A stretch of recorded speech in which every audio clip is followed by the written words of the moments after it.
Well, that's a way to start the episode. Welcome to episode 309 of the Game Deflators podcast. My name's John, and I'm joined by the yawning Ryan. Hey, everybody, here at the Game Deflators podcast, we like to talk about games we've recently picked up, games we're currently playing, and we should have left this one over the river and through the woods in this week's Inflation Deflation Challenge. So we're playing some Fairytale Fights today on the PlayStation 3. It is on the Xbox 360 as well, but PS3 is our main focus. And I'm glad we did, by the way, because I read into this. Apparently, the 360 version's super glitchy. So it could have been far worse. Just keep that in mind. But Ryan, what are we going to talk about today? Yeah, so this week we are going to talk about collecting non-video games. Then Concord is getting some signs of life support. And finally, Game Freak suffers a massive leak this weekend. So we'll talk about all that and more today. And you can find that along with all the other podcast applications and stuff that we are promoting on our social media at Game Deflators on X, at The Game Deflators on Instagram, Facebook, and Threads. We're also on thegamedeflators.com, our currently maybe up-to-date website. I don't know. It varies. And when I say up-to-date, by the way, it's usually just to the what we're currently playing and a podcast archive. So as long as it looks good, then it looks good. So I think we're in a safe space. Yeah, just to make sure, go to the website, go into the archive, see if you can find the Kristalla interview that we did. That was really good. That team was really good. Astral Clock Tower Studios.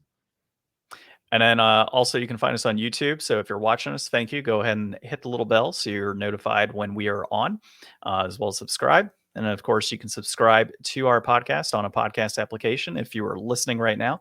Also, leave us a 5-star review, maybe 2 5-star reviews, comment, tell us what you like. And yeah, we hope to hear from you there. All right, dude, let's go into some recent pickups. Here's mine. Shin-Chan, Me and the Professor on summer vacation on the PS4. There are dinosaur battles on that. I'm actually, yeah, it says picture diary, be a DJ, complete your collection. I'm catching bugs and fish. Dinosaur showdowns, become a news reporter, and grow vegetables. So I'm kind of looking at this from a lens of a game that I can just sit back and there's no pressure. I'm literally running around a small town of Shin-Chan, catching bugs and talking to various people, getting flustered by 18-year-old girls in the game, and that'll probably be captured out, from the audio somehow. But it's great, dude. Like, it's everything that I like with Shin-Chan. It's all in Japanese, the voice acting, but I have English, text, obviously. It's fun. I'm enjoying it. I'm about maybe an hour into the game so far, so day 2. And I want to say it's like a 7-day adventure is what I read. Okay. So it's only supposed to take like 10 or 11 hours from what I was reading. Yet, I don't know. I'm not too worried about it. I'm just enjoying my time with it. I'm playing that. That was my one pickup. I did also start playing and finished Indica, which is a game that I had shared last episode. Well, not last. Episode 307 was when I shared that one. And judging a game by its cover, because that's what I'm very good at, apparently. This game, you were in a third-person setting as a nun who is with a prisoner trying to make your way to the cadets, I think is what it was called, in Russia. And it was basically trying to make your way to this cathedral to be able to pray to be able to get a miracle to occur. And the entire time, as this nun, your inner thoughts are the devil. So all the different things that you're doing, the devil is constantly talking to you and telling you the things that you should and shouldn't do, which is interesting. It's crazy. And it mixes up with Pac-Man style top-down retro gaming as well. So you have this beautifully laid out, just a great looking game. And all of a sudden it's just retro in the middle, and you're collecting coins and points, and there's various signs that come up and say, hey, don't worry about collecting points, it doesn't matter. Okay, it's whose line is it anyways? It's interesting. You're collecting these points and they don't do anything for you as you're traveling, and it's prayer a points. No prayer points. Actually, there are prayer points. So when you find pictures of Jesus and light a candle and pray, you get 10 points. Oh wow. So yeah, it was pretty cool. So I don't know how cool it could be. But yeah, so it's really like a walking simulator with a story tied to it. Pretty decent story. I mean, it's a 9 out of 10 overall. It's only like 4 hours. There's a few puzzles that are integrated with the game itself. And then there is, like I said, that retro style, like platforming and Pac-Man style arcade movement. There's like, it almost feels like Excite Bike on a couple occasions in the game. What? So yeah, like you're taking a bicycle and you're going around the track. It's and collecting coins. It's super weird, dude. And then That's there's times bizarre. like yeah, and there's times like when you're running and it has like quirky retro music playing over the top of this like serious scene. It it's weird, dude. When you get a PS5, I'll loan it to you. Like I said, it's a quick 4-hour game. You'll bang it out pretty quickly. And Oh, I could stretch that out. uh, yeah, you probably could. So that was bad. So I finished that one, and the playthrough is on our YouTube, so you can check it out there if you're interested. And then we actually got copyright hit for, I guess like a classical tune that plays in the background of a game. So I had to mute out the audio or mute out the music for that. Super weird. I don't know. YouTube is odd, man. Yeah. Um, yeah, started playing Shin Chan as I noted, and then started playing AM2R, so the Metroid 2 remake. So have that on the PC. Was just playing through that. It's That's supposed to be a lot of fun. yeah, it's actually not bad. I'm about 10% through the game so far.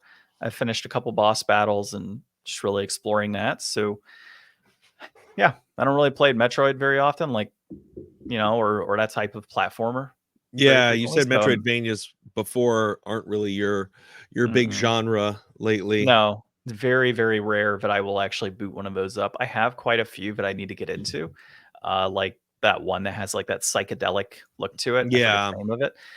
Things like that. Like I'll dive in and I'll mess with them. But now that I've started it, it's I have to beat it.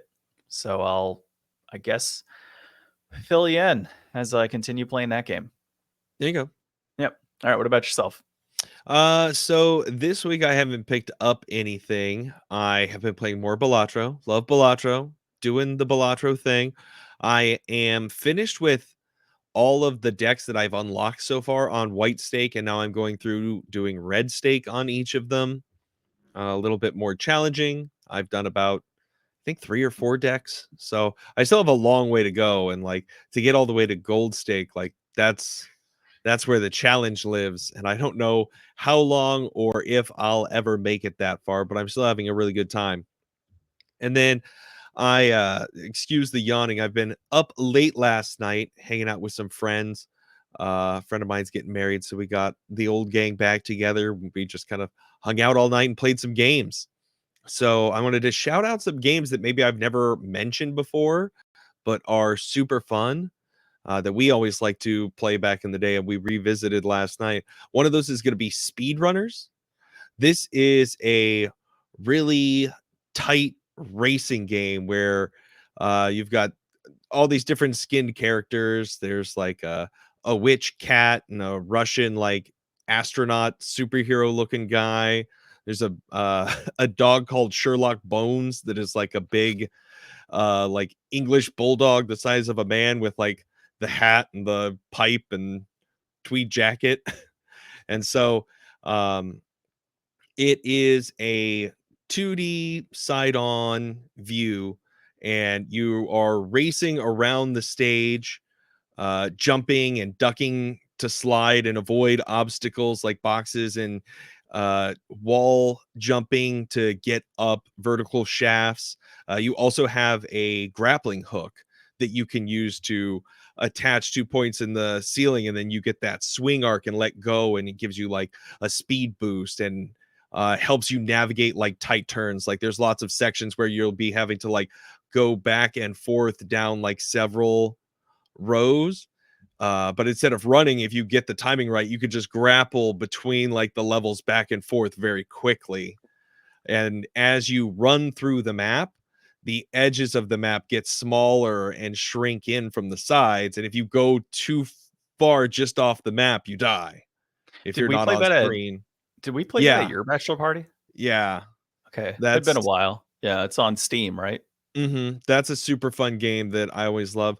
And the other one is Vagante. Vagante is like Spelunky, or I heard it's more like Spelunky too. I'm not big on Spelunky, but it's like a hard as nails um roguelike where you are, life is really cheap. If you fall on spikes, you die. If you take too much fall damage from a fall, you die. But instead of just being a little bit more arcadey with like items and things, you have like an inventory. There's like randomized potions and scrolls and like magic gear that you pick up that enhances your stats. In between each level you level up and you have like different skills or stat points that you can put things into. You can build into like a magical class or like a fighter class. Really hard game but really fun indie game as well. So definitely check out Speedrunners or Vagante if you're looking for something fun couch co-op to play this weekend or this week or whenever you're listening to this. And then we also played some Mario Party 3 on the Nintendo Switch Online, and it sucked. It Did was it? terrible. I was What? I was Why is expecting so that? much more from it. Is it because like playing against players online, or was it like what was that made it No, bad? it was like 3 of us versus a normal difficulty Mario. But, Oh, like, just so many of the games, like, I assumed that there was more to them, I guess, after playing probably various iterations of these games over time. So, like, there's this game, I'll give you an example, a 3-on-1 game where one of the players is, like, oh, the being crane. suspended from, like, a claw crane, I and they've hate gotta that one. grab everybody and then drop them in the hole. Well, on this version, as soon as you like do the crane grab, if you manage to wiggle out and drop, game over. The 3 players win. I thought that you And then if the continued to crane try. guy grabs one and successfully drops one person in the pipe, game over. One player wins. Like it wasn't like you had to do all 3 or you got more chances to use like the whole time available or anything. It was just like one and done, moving on.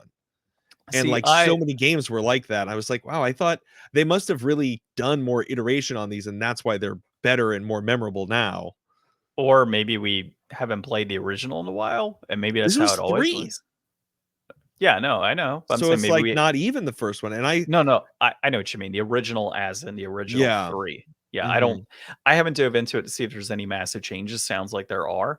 But I Yeah. can tell you that that crane one is absolutely, I think, the most unfair 3-on-1 because you're like you said, the one player on the crane, and you're trying to catch these players, and the wiggling is so easy to do. Yeah. So it's like wiggle and then they're out. Like, what the hell are you supposed to do? So it's an automatic loss, in my opinion. Whenever the crane comes up, I don't even bother. I'm like, all right, somebody else won, or you 3-1. And Stop. normal Mario wrecked us too. Oh, of course. The computer, for whatever reason, always destroys the regular players. Yeah. So that was a lot of fun. Definitely recommend if you still have a group of old friends that you hang out with, get an Airbnb, do a sleepover. Have like just a game night. Sick as hell. You I can mean, do we it. could just do that at my house. Yeah, but then I gotta sleep at your house, John. Yeah, but I have all the games. You do have all the games. So, and it's easier because then I don't have to go anywhere. Yeah, I know. Always the John offer. Yep. Yep. I have a bed. There's a spare bed and several couches in the house. It Mhm. works out. Yeah. And floor, lots of floor space. Mat Play with the dogs. we have air mattresses. So, yeah, there's all that. We can house like I want to say probably like 8 or 9 people if we really wanted to. Yeah. A full Airbnb. house. You know what's even better? You don't have to pay me to do it. That's probably yeah, that's a lot better. Yeah. All right. Well, let's jump into some FOMO because I mean, there's gonna be a little fear of missing out on sleepovers in my house, apparently. So I was talking to Ryan about, FOMO with collectibles, and you had noted not video games on here, but video games as well, because it depends on the special editions and things of that nature. But I've noticed a lot of FOMO on Facebook groups, and Mhm. it's kind of drive me crazy, man. Like the PS5 Pro 30th edition, lots of people pissed off about missing that. Um, I don't think there will be any for Alarmo, Nintendo's new console, we'll say, which will kind of make sure to Switch 2 is a success. So we have a meme on that. I don't think I posted it yet. but I got that from PlayStation Ain't Dead guys. They went ahead and sent one over. So yeah, I mean, I'm just kind of curious on your views on FOMO, man. Like, do you ever feel like you are in fact missing out on a product? You know, like Yeah, right now I'm wanting to get like the Bloomborough Commander set for squirrels. It's like $150. Do I want it? Yeah. Am I getting like the some FOMO? Commander Precon. Yeah. Yeah, it I shot mean, up pretty that'll quick. come down eventually. I would hope. I hope they do Or reprints. I you could just imagine they build it will. for singles. Like, you probably have some of the No, cards out of those it's 99 that you really need. it's literally like 100 something dollars for just singles alone. And that doesn't include any sort of shipping fees tied to it. So it is pretty pricey. And then you can't even buy, like, from what I was looking, I can't even find a commander itself on Mm. there. So yeah, I mean, I'm hoping there's a reprint on that one in particular. But point being is I'm looking at this thing and I'm like, man, I wish I would have pre-ordered. I wish I would have gotten it earlier. And now I'm sitting there thinking, do I buy it now? Do I wait to see what happens? Does it spike to 200? Maybe it goes back down to 50 and I can get it. I don't know, man. And that's kind of like the dilemma when it comes with that type of feeling of missing out on something. So, is there anything in particular you've had recently that you kind of wish you would have picked up or you're eyeing right now, kind of deciding if I you mean, want to put some hard earned cash towards it? there's like all kinds of thing all the time. I mean, I've spent like the last few years. I mean, anybody who's a regular listener of the podcast knows that I don't often have many pickups. So I do miss out on a lot of things, and most of the time I'm okay with it. Like, I have a pretty modest gaming collection. I do most of my game stuff. Like, when I do, it's either revisiting something or preserving something, or if it's on Game Pass, I'll play it. I get some games that I really want to play like right now, and then I get them. But I think I've learned a lot from you that day one pickups usually are not something necessary. And usually you've got something else you can play or something else you're doing. Like, if you're not really going to dive right into it, and that's why I've been so comfortable waiting on the PS5 for so long, because it's like I realize there's just going to be a huge library of stuff that I can go back. Like, I've been holding off on playing Cyberpunk. And so eventually, once I get the PS5 Pro, which that's not even really selling out from what I was reading this morning on some headlines. So if that's more available, that'll be great. I do really feel like I missed out on Helldivers 2 when that was at its peak, but there was just not really any way around that financially at the time. Other things that I find more so are like something you see that came out, and then it's like, well, I never even knew that was a thing, and now it's $1,000. Like, that's not fair. I didn't even know. Or That's like, kind of that's kind of like the Shinshan game. Like this one, it cost me 35 for a used copy. Total FOMO on this, by the way. So the game itself on Switch is selling for like $150 right now or more. For mhm, some strange reason. And then VGP had it, like still had PS4 copies available, but they were sold out of everything else on Amazon. And it was a limited run title. And I'm like, you know what? How many Shinchan games are there that like are US? Like I could play it through US region and have the English text and everything on there. mhm, So, I didn't look too much into it other than like it's Shinchan. It's not really like a common type of video game that you would find. So let me pick it up, right? Because I don't want that situation of 2 years from now I look at it and granted, could I buy it for 150? Sure. Would I be happy about spending that much money when I could have saved 120 over that period of time? Yeah. I would have rather saved the money, right? So that's part of that as well.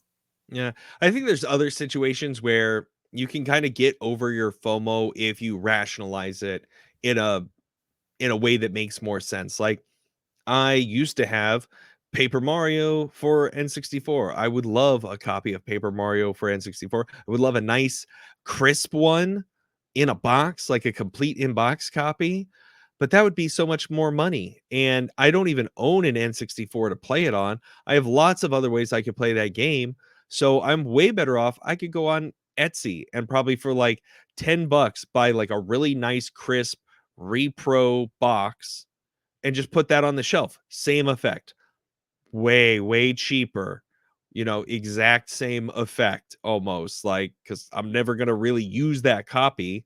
And if I want to pick up the box and look at it, I can do that. And that helps get over some of those situations where it's like, maybe you found a game years later that you really liked, but it only was on like a limited run, and there's only so many copies of it out there. So you just kind of have to bite that bullet or miss out. Yeah, and it really depends on how much you want that item, right? Like there's games out there that are hundreds of dollars. Do I want to get those? I mean, I would like to. Do I need it? No. And I think Mhm. that's part of it too. You kind of, like you said, you have to rationalize it yourself. Like, what do you need? What do you not need in that? And I mean, did I need it? Nope. But I'm happy I got it. I'm Yeah, enjoying it, you know? And I yeah, probably, like I said, several years down the road, it's you think about it again, right? You say to yourself, okay, I don't need this right now. Several years pass. And you're like, man, I wish I would have bought that at that point in time. yeah.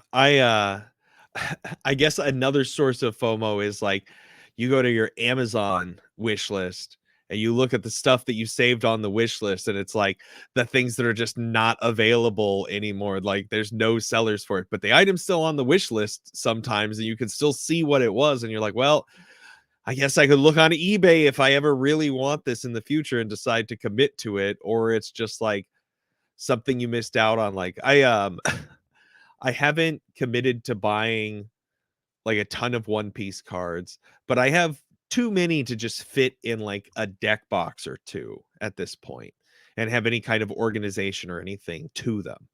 So I was like looking online and I found this deck box, and it's kind of cool. It just says like Dawn all over it, and it's like black, and then all the Dawns are like in different colors. So it looked kind of neat. I was like, oh, that's kind of a cool, just like little box. It's like $12. I put it on like the wish list. It's like my birthday's coming up. Maybe somebody will buy me in like a dumb box. Like that sounds like a present I would like. And it was sold out like a couple days later. Like I don't know where these boxes came from or who was really selling them. And then a couple weeks go by. I see it on there again. I'm like, I'm gonna buy it this time. Because like I thought I missed the opportunity. I was like, I'm gonna have to buy a box for this at some time.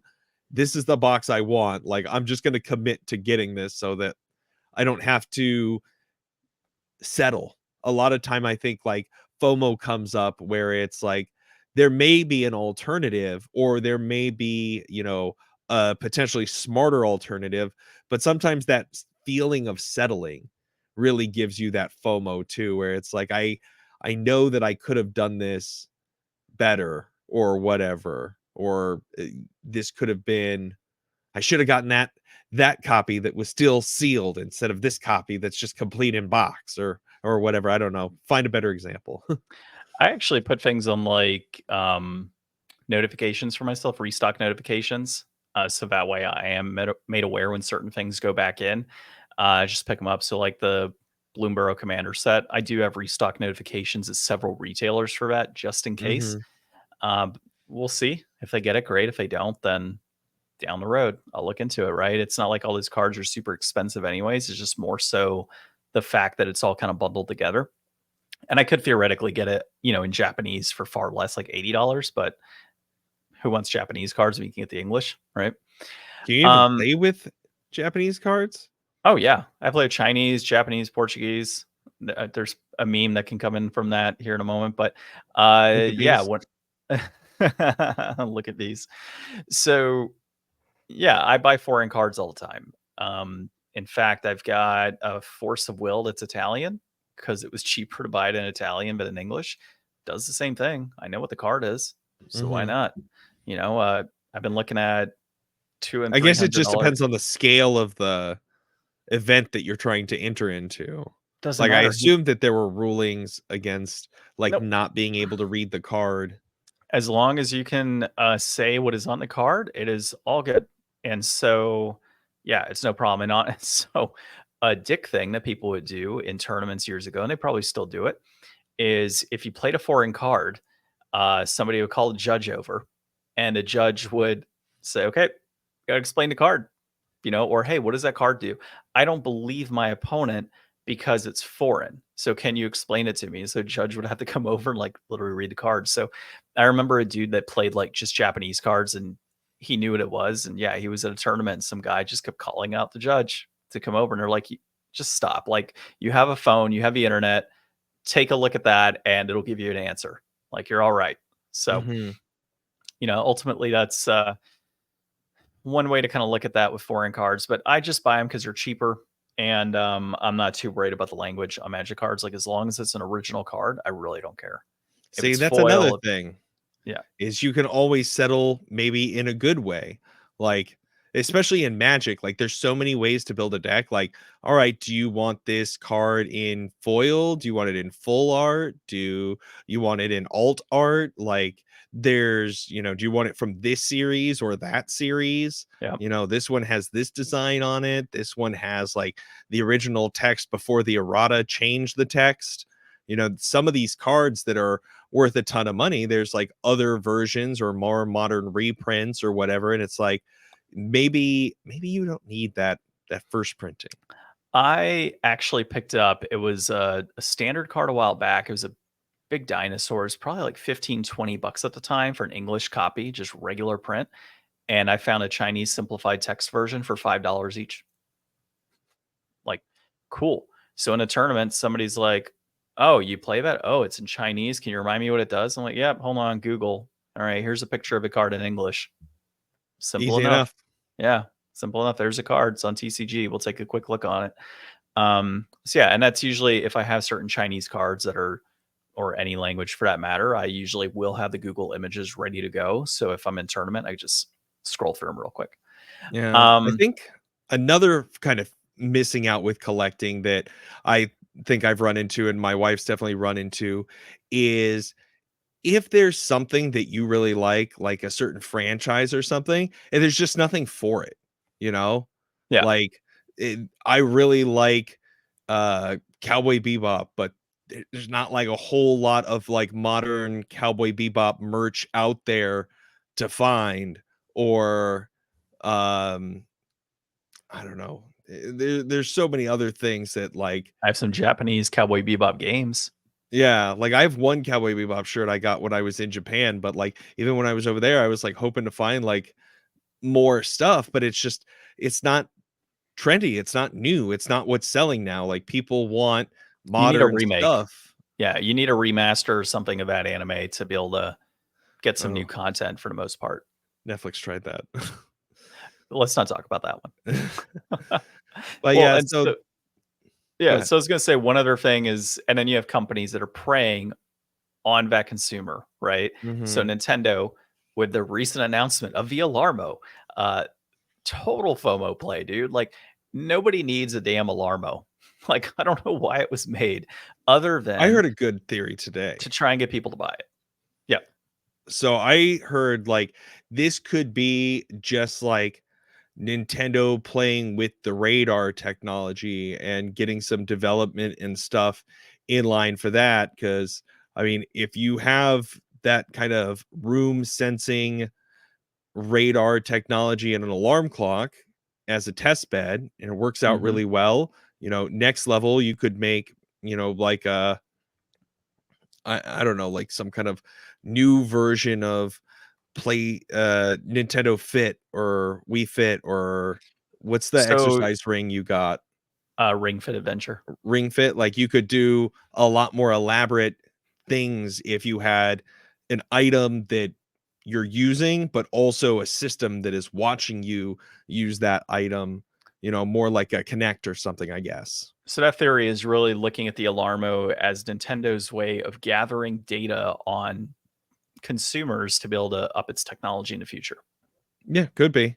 And I mean, it makes sense that like, if they're going to be playing with these kind of things, or like if they're trying to build their life brand, like what was the the heart monitor that they announced at that like one conference years and years ago, I honestly don't remember. and it never like turned into anything, but it was like, oh, they've done some side work in other technologies and stuff before, but the Alarmo thing is just like it just it was so unexpected, and then it came out so rapidly, and now everybody's already got it. Like, I've already seen a full teardown of it, and it's it's strange. Like, it looks smaller than what I imagined, but also, Yeah. like, I don't know, like, it stands out more. It just seems so odd to me.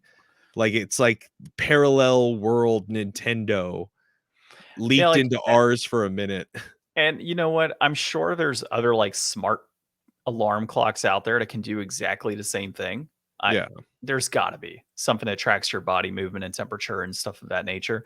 Have I looked into it? No, because it's not something I've really felt that I need like as I'm sleeping.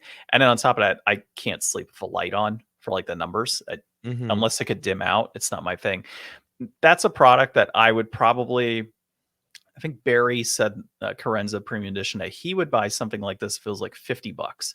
$100 is way too much on that, but Nintendo doesn't care because they have all those fans that again have that fear of missing out on a product, so they're just going to buy it in waves, man.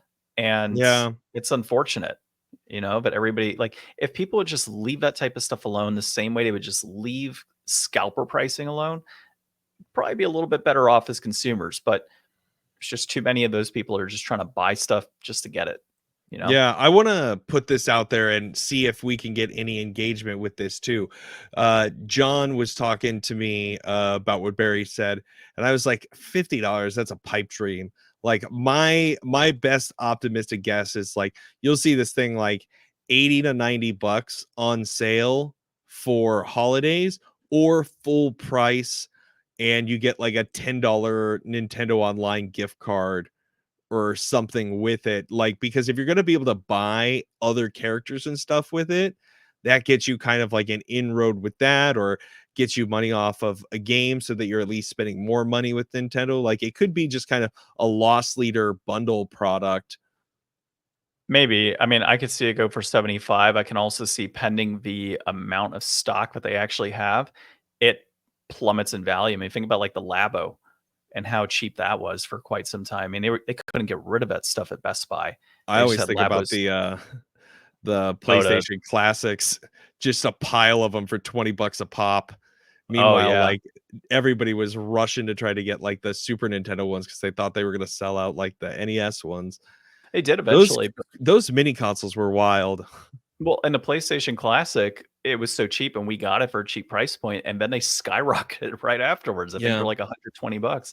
Same thing with that TurboGrafx mini that W I have. That was $100. Now it's like 300 something, I want to say. FOMO there. I Yeah, got one right. more thing on the Labo. Yeah. I love the little Game& and Watch consoles that they Yeah. made a few years ago, and you can still find the Zelda ones. Those are 50 bucks, and they have a great, like, alarm clock feature. Yeah, I mean, if you just want, like, a desk clock, that's the best one. It has games in it. It's really good. It's definitely worth getting that over paying $100 for Alarmo. Yeah. Yeah, it's crazy how many of those Zelda ones are still there full price, right? Haven't seen I those know, I clearance yet. want them to drop so that I can get another one because mine I had hacked, so I want one that's not hacked. If you find them like you randomly are in Walmart and you see some for like 20 bucks, pick me up one too. Oh, yeah, yeah, I would Yeah, grab a yeah, couple at that for point. sure. Yeah. Cool. Let's dive into our first thing here. It's Concord devs are updating PC game files, which is leading to free to play speculations. This is from PlayStation Lifestyle. So pretty much as the title says, right? People have found that on the back end of Steam that they are making updates, or Sony is towards Concord, and of course the speculation is that it will be free to play at some point moving forward, and that really does kind of line up with Sony's comments on that. Hey, we're taking this back, we're issuing refunds, we're reevaluating, we're rethinking the strategy here. We'll have more on it at a later point in time. And of course, you and I talked about really the only way they could go about this would be a free to play structure moving forward, with things like microtransactions built into that, right, to be able to generate that income.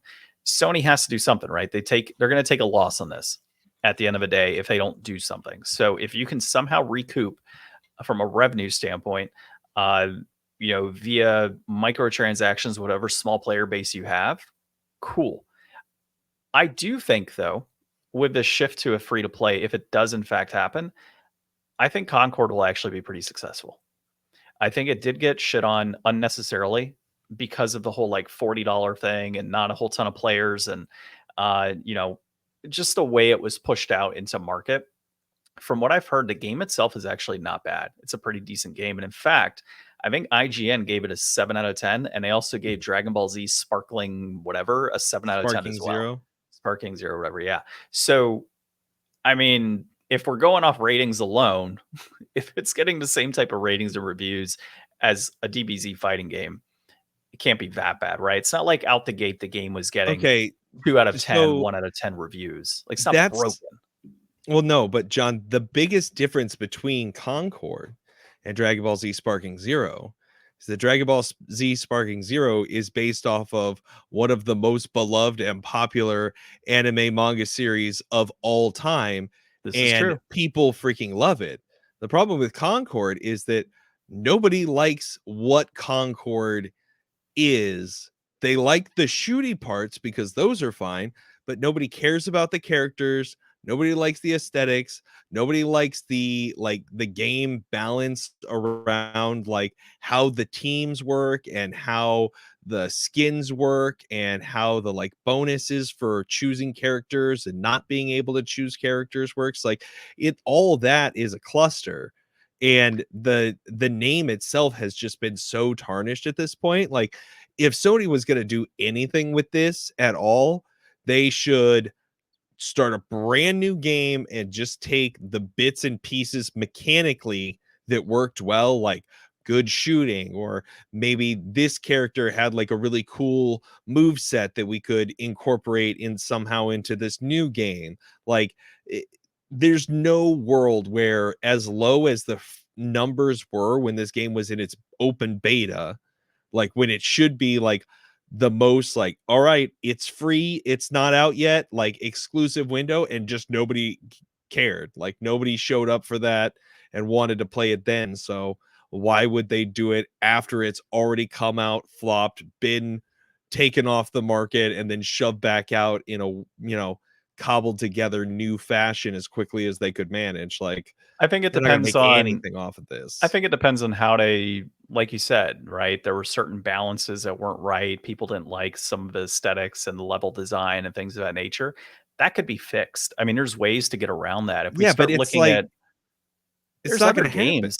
There's other games that have come out like, Cyberpunk came out as a dumpster fire Yeah, and it but ended up people were being excited for Cyberpunk before it came out. Nobody was excited for Concord before it came out. It had no hype or market that like people wanted to be exactly. a part of. So that's the thing. Like, if Sony does it right, right? If they rebalance, if they cover the things that you said were like, hey, these are misses on Sony's part, if they cover that type of area and like fix those things, and then it comes out as free to play, now I don't have to spend $40 But it's to not pick it up. I Concord can. anymore. It's still Concord. No, It's the gonna. things that were wrong with it were like it didn't have good like game types. It Yeah, you didn't could fix have that. good maps and levels. You could fix It that. didn't have characters that people liked. Add So more characters. if you change the characters, you change the levels, and you change the structure of how the play works and the game modes, it's not the same game anymore. Like you've built a whole brand new game and you're calling it the same name as something that already failed. Just make a brand new game and take the things that were not horrible about it and Yeah, put those in the new game. but then you're investing more money into a product that may or may not fail based on maybe the good things that came out of Concord. And realistically, if you push it as free to play and you get enough, at least you could recoup, let's just say to recoup 30% of their losses by pushing it out as free to play. That could Okay, be if worth it right there. 2,000 people play it, you're not going to make any money. No, no, not at all. There has to be a vast like marketing push and things that go towards that make it successful. But I do look at other games that have come out in recent years. No Man's Sky is another one that we've talked about in the past. Came out, nobody wanted to play it. It wasn't that great. It had all these issues. And then years later, you could buy it on PS5 now for like 30, People 40 were bucks, also right? excited for that game before it came out. They were. I get it. I get it. Nobody was excited for Concord. It's Like, that's from what what I'm I've saying. heard. Nobody has any passion for this. Like, who are you making it for? Well, you're making it for the wills of PlayStation and Dead, I guess, and other people that enjoy it. So no, I've heard good things. It's got decent reviews overall. Yes, there are things that were broken. The big factor people had, a big issue, was a $40 tag. Like, this to a lot of people, it felt like a free-to-play game. Why am I paying $40 for a free-to-play game? That's Mhm. kinda how it felt, right? So, if it is free to play, there could be a boost in player base. It might take a little bit, but games take some time. Some games sit there for a long time without a player base, and over time, they just get to decent levels, right? And they stay at that point. So, we'll have to see long term what happens here. It may not even come out. This might just Yeah. be them updating code and messing with things on the back end to see if it's even worthwhile. I mean, we'll see what happens, but I would hope that it ends up being successful. I mean, it looked like a pretty cool concept overall when I first saw it, and I was intrigued by it when I first saw the trailer and everything. It felt to me like Avengers from Wish, right? But or no, Guardians of the Galaxy meets Wish. That's Mhm. what it was. Um, it was interesting looking to me. You know, I didn't buy it for $40 because I would have waited for something You like wish you that. had now, though. Probably, yeah, FOMO. but here's the yeah, but I mean, here's the thing, if it comes out as free to play, it's what happens with those disc-based versions? If they're just useless and they're just a disc, so what, right? Like, I don't care Well, about that. but they're still in that case now. Like, right now, they're useless too, so their use value wouldn't change, but I think Yeah, it would lower that, like, exorbitant price tag people are charging for it if it did come out again. it's kinda dumb how that worked out, but alright, let us know in the comments what you think. Would you play Concord if, you got new map skins and players and things of that nature? And it let's just say it kept the base concepts of the game, right? The overall structures, but you got your new maps, your new players, things to kinda make it more exciting. Would you want to play a game like that if it was free to play? I would try it. If it's free to play, I'll try it. In fact, I will try it if it comes out and it's free to play. We should both try it. No. We should. We should play against each other, There's and we'll better games that you could play instead. yeah, but it's free. So who cares, right? I don't No. have to pay anything. All right, your article next, which would have Alright, been my so article if I was quick enough. huge Game Freak leak reveals Pokemon source code, unused designs, Switch 2 details, and unannounced Gen 10 games. This is by Con Saren at Games Radar. Although you can find tons of articles on this. Everybody's talking about it today. This is big news. Lots of stuff going around. Um, all kinds of Pokemon info. So there's like it says in the headline, there's all kinds of things from leaked like art and preliminary design work, um, unannounced movies. There was mention of The Great Detective Pikachu, even with like an attached director and supposed release date. I haven't actually seen any of the leak stuff myself. I've just been kind of reading the headlines. Like, I'm not the kind of guy who usually like downloads the files and starts like pouring through things, but I'll check it out if I happen to see something online. But Yeah, there this was like a Pokemon MMORPG was being developed apparently and not released. There was coding for, like you said, Gen 10 games that were going to be released for Switch and Switch 2 with the code Ounce, I think was a code Yeah, for ounce Switch was 2. like the code word that they're thinking could potentially be related to the Switch 2. And I think that's really interesting. Like hearing that makes me think that they're talking about it being like super lightweight or, you know, something like why would you refer to like the like weight of the system as its code name? I'm wondering. I don't know, man. Code names are weird. Um, Mhm. there was also a like Splatoon style Pokemon game that was apparently going to be developed, or you know, notes about it, something along those lines. So, really interesting stuff overall. And then Game Freak has actually come out and said no, they haven't even recognized the Pokemon stuff. They just pretty much just straight up said, "Oh well, it's contact information, employee records, and things of that nature." Like that's what they're looking at. So Yeah. they're not going to acknowledge it, but apparently the hack occurred in August, I believe it was. So yeah, Yeah, it's gonna be a while before we probably know the full extent of everything that has been discovered through this, and I'm excited to see like some good videos on YouTube breaking down some of the items Mhm. in more detail. We did get like some code word on the new next gen Pokemon. It's Gaia or something, and then the codes for potentially the next gen games as like K and N. So I'm like, what could those be? Because usually, you've got like black and white, you've got like opposite things. I'm like, what are opposites that start with K and N? Potassium and nitrogen, would that be right? I don't know. There's I don't opposites. know. I don't know, Pokemon man. Potassium. It's a banana Pokemon. Banana Pokemon on the cover. Yeah, it's just all yellow. And then you had talked about like source code in here for Heart Yeah, for Gold, Soul Heart Gold Silver. and Soul Silver. So Modders are people, probably salivating right now. yeah, the modders are like all excited about that. I I don't really know exactly what the source code has that makes it that much more accessible. I guess if you have the full blueprint, it makes sense that modding would be a lot easier because you just kind of have the keys to the kingdom. So I had just kind of always assumed that that stuff was like a little more ubiquitous already, but maybe I'm just thinking of like older Pokemon games and not, Soul Silver and Heart Gold, because those are DS or 3DS titles, so they've got, a lot more recentness to them than, how the mod scene on those old like Game Boy and Game Boy Advance Pokemon generations are. And obviously the 3D and everything makes it a lot more challenging. So I don't know. Well, I actually It's gonna learn. cool. We're gonna learn a lot, and it'll be hopefully not too detrimental to anything. Like definitely hope that the employees and everybody whose information was actually leaked from this, doesn't get any negative effects or anything from it. Yeah. Well, I'm excited, man. Pokemon mods are always fun. There's a few I've had my eye on. The one of you play as Team Rocket, I think, in like the Mm, Ruby based games. So I still need to, I think I bought that, but I haven't seen anything on it. So I might have to double check my purchase history, see what's up with mhm. that. But yeah, there's a lot of cool things out there. So moving on from Game Freak leaks and Pokemon, let's look at our inflation deflation for the week, which is not as exciting. So we played Not some. quite.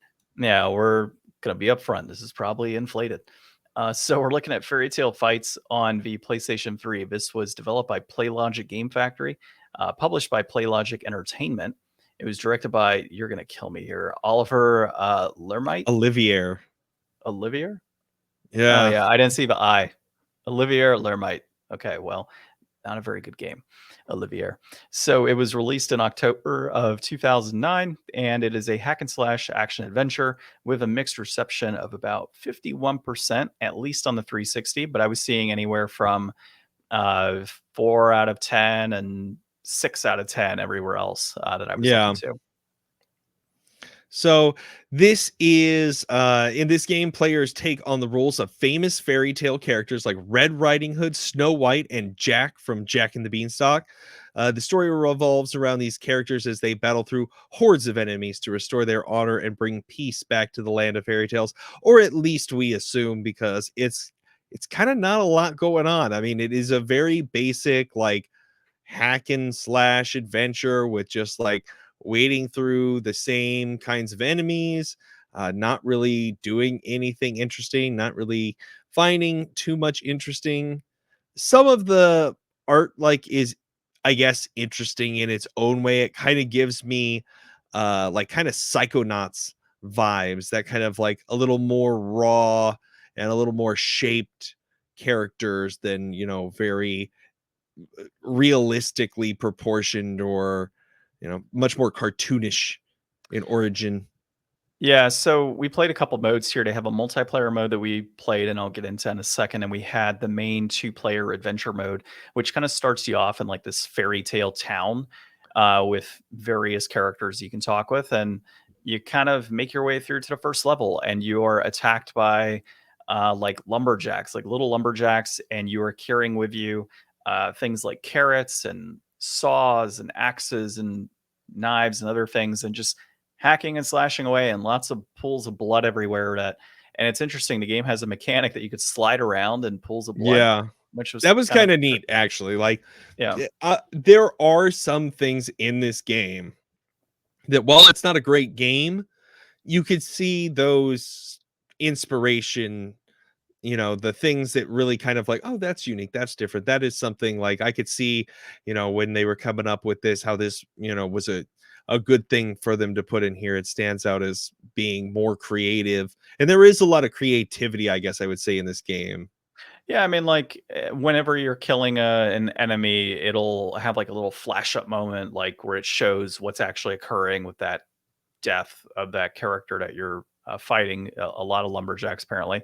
When you kill certain enemies, coins and other items pop out, but they disappear pretty quickly as well, which is odd. You would think that in the midst of like 10 lumberjacks fighting you and you kill one and you're getting attacked by others, you don't really have time to react to grab items off the grounds. This game thinks you do. The Hmm. platforming, it's got some platforming in it, which is not very good platforming. Um, and it's just really repetitive. And what we played, it was just like the same waves of enemies, but with different skins, right? It's like these are blue lumberjacks, and this is a red lumberjack, and this lumberjack has a different name. We didn't come across any boss battles. I don't think there are boss battles in the game from what I was looking at.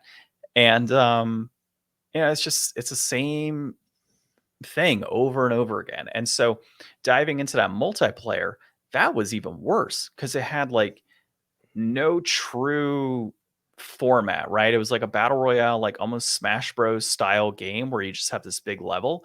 And then each character, so you and I, we would pick up various items like acid vials and things of that nature to throw at each other's characters.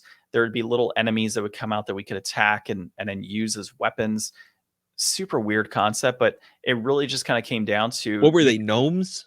I think I they were think they were gnomes with like pointy hats, right? yeah, and you could use them to stab and whatnot. But Yeah. I think the big issue and slash and whatnot. But I think the big issue with that is in the multiplayer, unless you like struck first, you weren't going to win, right? So like if I hit your character and I just went slashing away, couldn't really get out of that.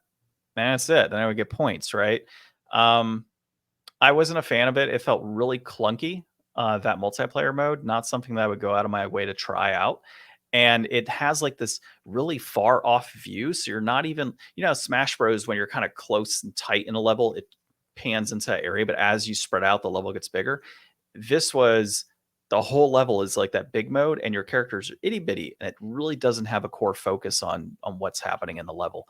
And I felt like, the clunky gameplay also translated into the main adventure mode as well. It just wasn't really well built. And there are some cool things, like you noted, with like the design of the characters and the blood everywhere and being able to slide on it, and some of like moments where it shows that gory scene of like what's happening to the character. Like those quirky things are a little fun with it. But as a whole, I don't see this as a game that I could sit back and say, hey, let's play 10 hours of this and get through it.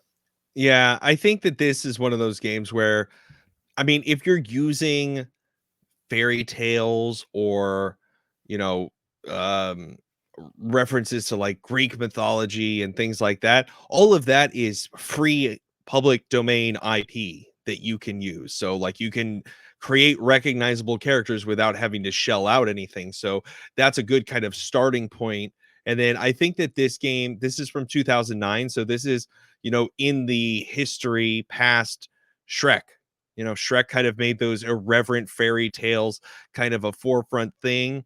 I think, there's some kind of like, with the violence, I get some Happy Tree Friends kind of vibes, which was also like in the years just kind of before this. So I could definitely see the soup of the era that made this game, but it just kind of seems like all a little bit too low hanging and not quite elevated enough to really solidify a good position as a game. Like, you've got the beginning ideas, but it just never really got past this really basic kind of arcadey thing. Like, this seriously seems like it was probably a game that would have been on like the Xbox Live Arcade Yeah. as like a smaller title, as opposed to like a trying to be a bigger thing than it really is.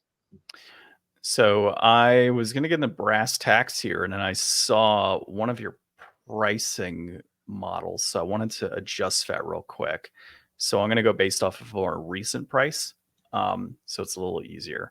So overall brass tacks on this game. Sorry, I'm like looking at the screen if you're on YouTube.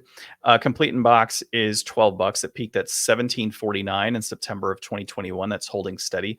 Loose copy right now will run you $9.99. And then we had the peak as $45.50 in October of 2009, but of course it had just come out at that point. If you look at another peak that's closer, it's going to be 2022 in February, and that was $11.98 for a loose copy. And that price is still kind of trending in the same direction. It's hovering between like that $7 to $10 price point right now. So, I think for what you're getting in this game, I unless you're looking for like an obscure title, because this is truly an obscure title. I mean, not a lot of people know this game exists. It was very under the radar, I feel, for most, and it's not that good, right? But I think if you're looking for like an obscure PS3 title just to add to the collection, sure, it might be worth it. If you're looking at something that you would like to actually sit back and enjoy, no, not at all. I think this is completely inflated in that aspect. Yeah, I don't see a lot of reason to go out and get this one. I would just say it's inflated on its face because there's better games you could buy for that same price. Yeah. Cool. So that one is inflated. I think we are playing Legacy of Kain on the PS1 next week. I want to say Cool. that's the next game. So keep an eye out for that one. I meant to put the list up this week and take a photo. I will probably do that today or tomorrow so people at least know what's coming up. But until then, this has been episode 309 of the Game Deflators podcast. My name's John. I'm Ryan. And thanks for listening.